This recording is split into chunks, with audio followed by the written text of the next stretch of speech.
The quiet suburban night was shattered by the commanding voice of a police officer.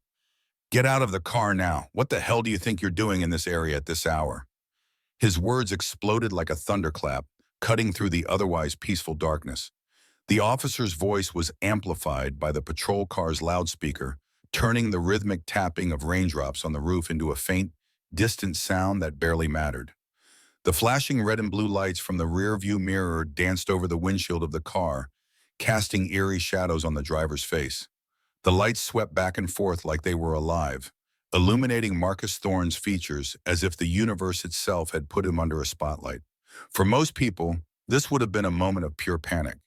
The adrenaline would start pumping, hearts would race, and breasts would become shallow with fear. But not Marcus. He wasn't scared. He wasn't nervous. He wasn't even surprised. Marcus Thorne, a federal judge, sat in his old Lexus, leaning back against the worn leather seat. His hands were steady on the steering wheel, his fingers just barely brushing against the familiar grooves of the well-worn leather. He had seen this scenario unfold before, though never quite like this. But tonight it felt different. The sound of the rain against the windows, the swirl of red and blue lights in the rearview mirror, the pressure of the situation. It all seemed so familiar. But Marcus was used to this. He was a man of the law, one who had spent decades studying the Constitution, interpreting the law, and fighting for justice. He had been in countless high-pressure situations, from crowded courtrooms to tense negotiations. This, however, was something he hadn't experienced before. A clash with the kind of authority that couldn't be reasoned with. Through the rain, he saw the officers approaching his car.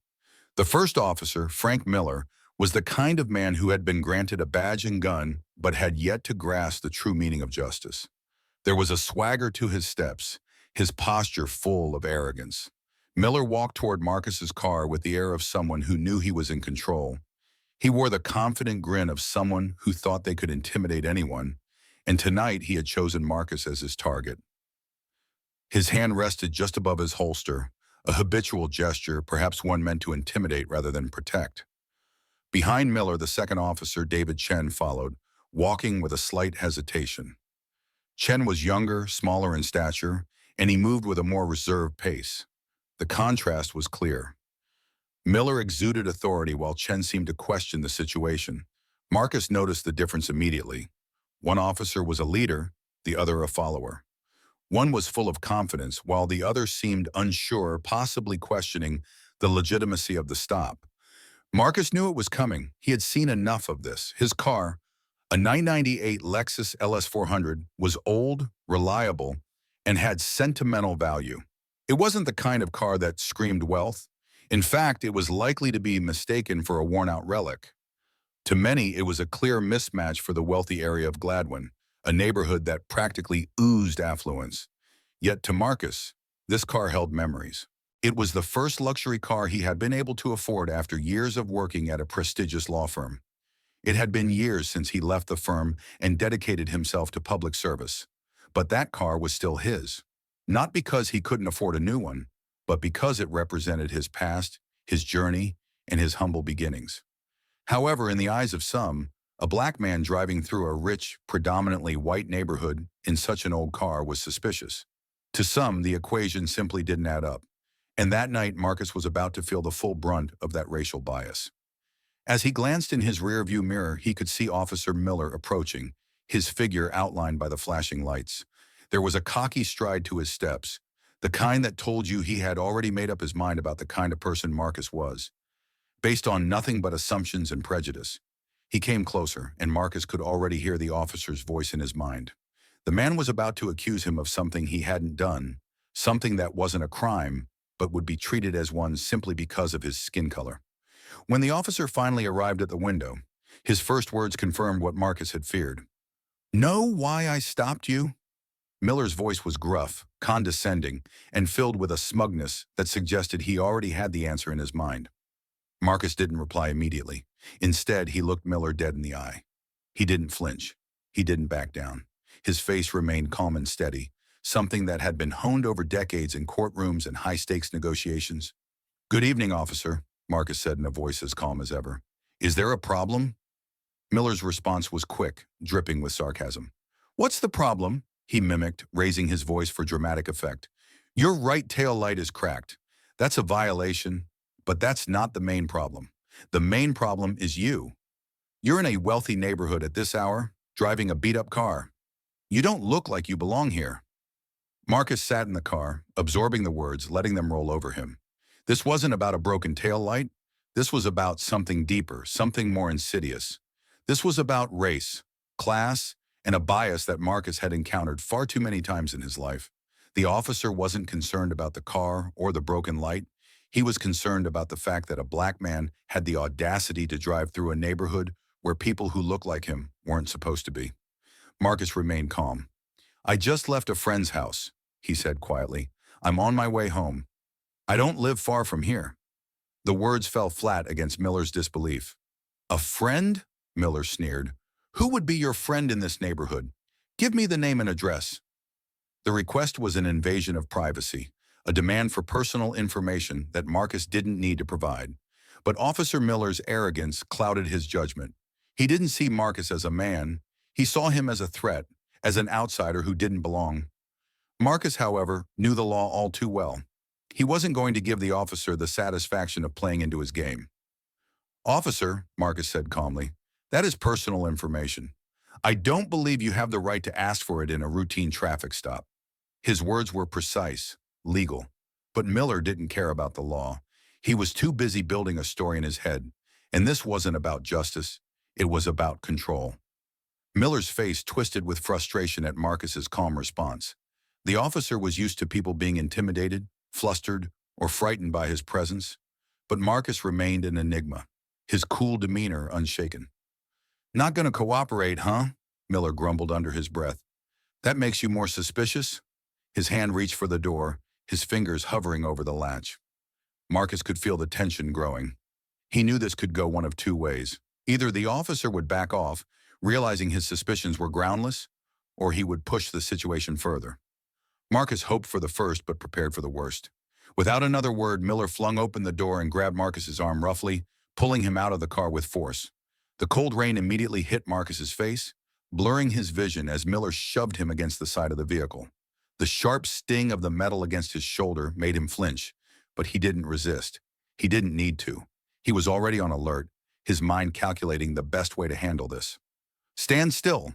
Hands on the roof, Miller barked, his voice now full of authority, as if the small crack in the tail light was now some excuse to exercise dominance over Marcus. Miller's hand moved to his handcuffs, clicking them open with a sense of finality. The loud snap of the cuffs being placed around Marcus's wrists seemed to echo in the rain-soaked night, as if to signal the point of no return. Officer, Marcus said, his voice steady but filled with a new coldness. You are crossing a line, one you won't be able to come back from. I strongly suggest you think carefully about your next move. Miller's eyes narrowed and a mocking smile crept across his face. Oh, so we have a street lawyer here, huh? He sneered, his voice dripping with condescension.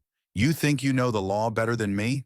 He continued, seemingly unaware of the gravity of the situation. Marcus didn't flinch. Instead, he stared at the officer with unwavering intensity, his mind already working to figure out how best to dismantle the situation.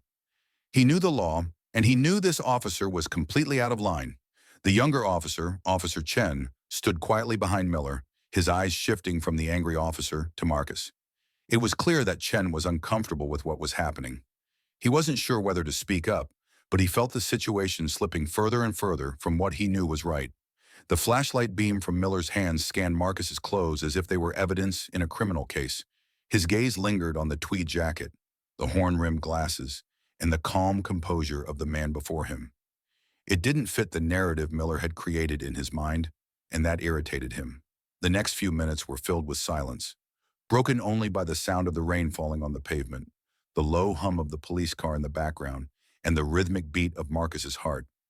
Miller was scanning Marcus's identification. He read the name on Marcus's driver's license over and over again, as if it were some joke.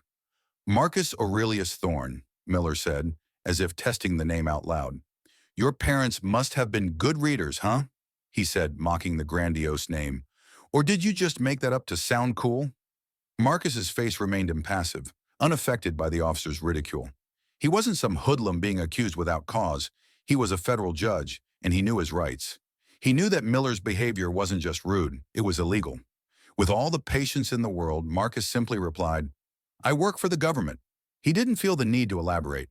He knew the officer would twist whatever he said next into something that could be used against him.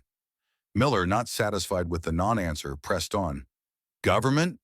What, are you some postal worker or a janitor for City Hall?"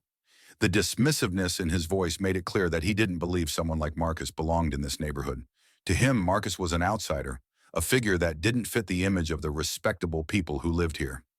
Marcus remained unbothered. "Officer, are my papers in order?" he asked calmly. "If there are no other problems, may I leave now? It's getting late." The question hung in the air. Miller didn't respond right away. His anger seemed to be growing, but he didn't have a clear reason for it. He was just offended by Marcus's calmness, by the fact that he wasn't intimidated. Marcus's demeanor, the way he spoke, the way he stood, was making the officer's rage boil over. Miller was the one with the badge, the gun, and the authority, and here was Marcus, a man who had the audacity to challenge him without raising his voice. Miller could feel the walls of his control slipping, and it was starting to show. Without warning, Miller yanked open the door and dragged Marcus out of the car with a rough shove. The cold night air hit Marcus's face as he was thrust against the side of the vehicle. His body slammed against the metal, a sharp pain shooting up his arm as Miller's strength forced him into submission. Miller's words were barked like orders now, sharp, demanding, and cruel. "Stand still! Hands on the roof!" He didn't care about the law. He didn't care about Marcus's rights. This was about power, about control. But Marcus didn't react the way Miller expected. He didn't flinch or flail. Instead, he spoke in a calm, measured voice that seemed to dig deeper into the officer's skin. "Officer," Marcus said, his tone now edged with authority, "you are crossing a line. Your actions are unlawful, and I strongly advise you to reconsider." Miller, seemingly angered by Marcus's refusal to back down, tightened the handcuffs around Marcus's wrists. The cuffs dug into his skin, the cold metal cutting into his flesh. It was an intentional act of cruelty, a way to make Marcus feel the officer's power, but Marcus wasn't about to show weakness. Marcus's mind was already calculating his next move. He wasn't going to let this slide. This was more than just a traffic stop. This was a violation of his rights, a racial injustice he had experienced far too many times. But Marcus wasn't the type to let things go unnoticed. "Is there anything else, officer?" Marcus asked, his voice now tinged with finality. "Am I free to go?" Miller, now completely infuriated by the calmness in Marcus's voice, sneered. "I think you've made this a lot harder than it had to be." The young officer, Chen, was standing back, uncomfortable with how this was escalating. He knew something wasn't right, but he didn't know how to stop it. He just stood by, watching it unfold. Miller glanced at Chen and then back at Marcus. The tension was palpable. He didn't know it yet, but he had just crossed a line that would change everything for him. Marcus had already begun to gather evidence of his unlawful treatment, and the officer's arrogance was about to come back to haunt him. Miller's grip tightened on Marcus's wrist, his fingers digging into the skin. He hadn't expected the situation to escalate this far.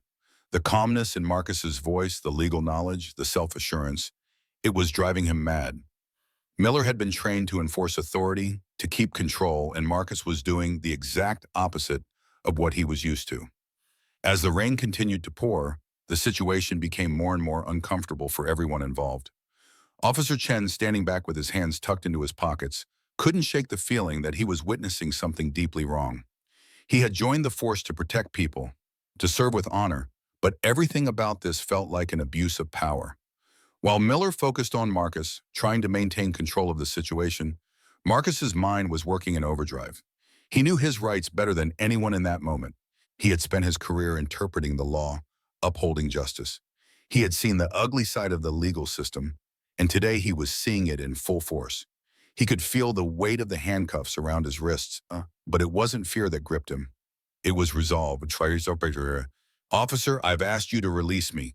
Your actions are now considered unlawful arrest and excessive force." Marcus's voice was steady, each word like a sharp, calculated blow. He wasn't rattled by the physical restraint or the taunting officer. He was simply speaking the truth. Miller looked at him with contempt, his face flushing red with frustration. The officer's ego was bruised. He was used to seeing people back down. He was used to seeing fear in their eyes. But Marcus, despite the handcuffs and the harsh treatment, stood firm. His eyes locked with Miller's, his gaze piercing, unyielding. "Shut up!" Miller growled, pushing Marcus harder against the car. The rain came down harder now, drenching them both. The streetlights reflected off the slick pavement, casting an eerie glow on the scene. Marcus didn't flinch, though. He remained composed, his breathing slow and deliberate. In the back of his mind, he was formulating his next move. He had been arrested unjustly, humiliated, and now he was going to turn the tables. It wasn't just about getting out of this situation, it was about justice, about holding this officer accountable. He wasn't going to let this moment slip by without consequence. "Do you think I'm afraid of you?" Marcus asked, his voice cool and calm. "What you're doing is wrong. It's not just a mistake, it's abuse of power, a violation of my rights, and I'll make sure it doesn't go unpunished." Miller's grip on his arm loosened slightly, and Marcus used the opportunity to take a deep breath. He could sense that Miller's resolve was beginning to falter. The officer was confused, unable to comprehend why this man, handcuffed and at his mercy, wasn't scared. "You don't belong here," Miller spat, the words dripping with disdain. "You don't belong in this neighborhood. People like you don't get to just drive through here." Marcus's eyes narrowed and the words hit him like a punch to the gut. The officer's words weren't just about the car or the taillight. They were about race. They were about a belief that Marcus didn't belong in a place like this simply because of the color of his skin. The injustice of it stung, but it also fueled his fire. "You're wrong, Herterstedt," Marcus replied, his voice unwavering. "This is exactly where I belong. I've worked my entire life to get here, to live in this neighborhood. I've earned it. And so have many people like me, people who don't deserve to be judged based on what they look like or where they come from."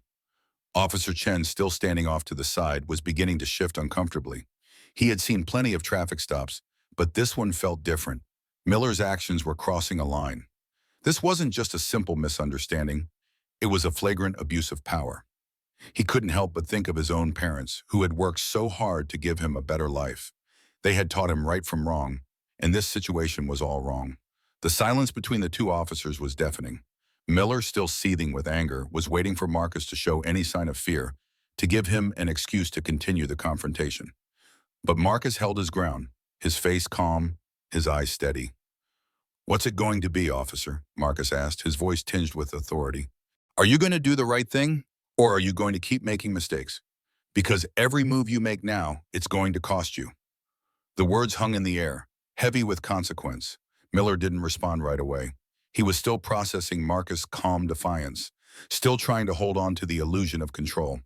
But Marcus wasn't just challenging his authority. He was calling out his racism, his abuse of power. Officer Chen took a small step forward, his gaze shifting between the two men. The younger officer felt trapped. He had been silent until now, but the weight of the situation was becoming too much for him to ignore. He knew what was happening wasn't right, but he didn't know how to stop it. He had seen Miller's arrogance before, but now, in the face of Marcus' calm authority, it felt like the officer was losing his grip on everything. Marcus could see it in the younger officer's eyes, the hesitation, the uncertainty. It was the first crack in Miller's armor. Marcus knew this was his chance. He wasn't going to let this moment pass without making sure that justice would be served. It wasn't just about him anymore. It was about every person who had ever been unjustly targeted.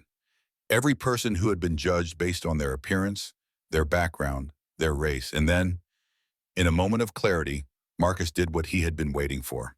He made his move. "Officer Miller," he said, his voice cutting through the tension like a knife. "I'm asking you one last time. Are you going to do the right thing? Because if you don't, I will make sure the whole world knows exactly what you've done." Miller's eyes flickered with uncertainty, and for the first time he seemed to question his actions.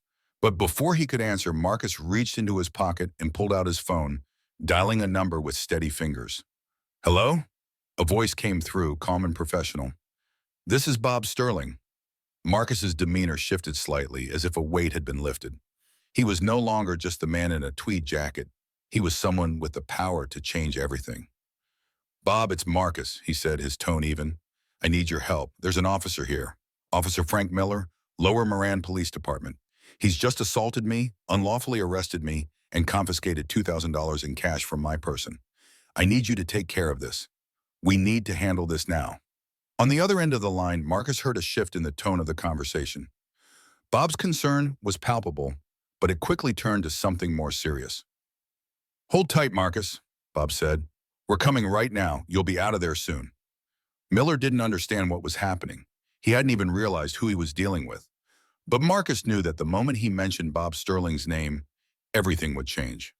The rain kept falling, heavy and unrelenting, as the tense silence between Marcus and Officer Miller stretched on. Marcus could feel the weight of every second, knowing that it was only a matter of time before his phone call would tip the scales. The atmosphere around them was charged with an energy that had the potential to change everything. And as his phone call rang through to Bob Sterling, he could see the first cracks in Miller's confidence. Miller had no idea who he was dealing with. Officer Chen, still lingering in the background, couldn't shake the growing sense of discomfort in his chest. He had been a part of plenty of traffic stops before, but this one felt like it was going far beyond any routine interaction. The power dynamic was shifting before his eyes. This wasn't just a suspect. This was someone who knew the law better than he did, someone who had every right to be treated with respect. As the scene unfolded, the young officer found himself questioning everything he had been trained to do, torn between doing what was right and following orders. Meanwhile, Miller's smug expression was beginning to falter. It wasn't just the calm in Marcus' voice. It was the realization that something was happening here that he couldn't control. The officer, so used to bullying people into submission, was now the one being challenged. The crack in his confidence was widening, and soon it would shatter completely. "Give me the phone," Miller demanded, his voice a sharp bark, as though trying to reclaim some semblance of authority. But Marcus held firm, keeping his phone close, his eyes unwavering. "You can't intimidate me, Miller," he said, his voice level and commanding. "This isn't your game anymore. You've crossed a line." There was a moment of pure, cold silence. Miller's gaze hardened as he tried to keep his composure, but his hands were shaking slightly, betraying his anxiety. Behind him, Officer Chen took a cautious step forward, now torn between his duty and his growing understanding that everything he had been taught about justice was being tested. Marcus, still handcuffed, felt the pressure of the moment, but he didn't show it. He had prepared for this his entire career. The long hours spent in courtrooms, the countless hours studying case law, the dedication to making sure that justice would prevail. This moment was no different. He wasn't just fighting for himself. He was fighting for every individual who had been oppressed, who had been unfairly judged, and whose voices had been ignored for too long. Finally, Miller's frustration reached its peak. He couldn't stand it anymore. The calm defiance, the unwavering legal knowledge, the sheer audacity of Marcus standing up to him. He stepped forward, his voice low and threatening. "I don't care who you are. You're not above the law," Miller spat. Marcus met his gaze, his face still a mask of calm. "I am the law," he replied coolly, "and right now you're in violation of it." That was the moment everything changed. The words hung in the air like a challenge, an undeniable truth that Miller could not escape. The sirens that had been wailing in the distance were now close, their blaring noise growing louder with each passing second. It wasn't just Marcus's words that shook Miller's confidence. It was the knowledge that he was about to be exposed for what he truly was, a man who had used his badge for personal gain, who had abused his power and acted out of prejudice. As the sirens grew louder, the tension in the air became nearly unbearable. Marcus knew that Bob Sterling's team was on their way, but it wasn't just about the physical reinforcements arriving. It was about something far bigger: accountability. The system that had allowed Miller to act with impunity, to abuse his power and intimidate the innocent, was about to collapse under the weight of its own corruption. Just as the first black Ford Crown Victoria from the Attorney General's office pulled into the street, Marcus saw the look of realization dawn on Miller's face. It was a look of fear, the kind of fear that comes when a man realizes his life is about to change in a way he could never have anticipated. Bob Sterling's voice came through Marcus' phone once more, booming with authority. "Miller, you have no idea what you've done. I'm on my way. We will deal with you accordingly." The words were a warning, a foreboding of what was to come for the officer who had thought he was above reproach. It was clear now that Miller's arrogance had led him down a path of no return, and Marcus, the calm man in the handcuffs, was about to deliver justice that would shake the very foundation of this corrupt system. Miller looked around at the scene he had created, the chaos beginning to unfold around him. He saw the first of the unmarked cars arriving, the men in suits stepping out with the kind of urgency that meant business. His pride, which had been unshakable just moments ago, crumbled before his eyes. He was no longer the powerful officer in control of the situation. In that moment, he was just another criminal, exposed for the world to see.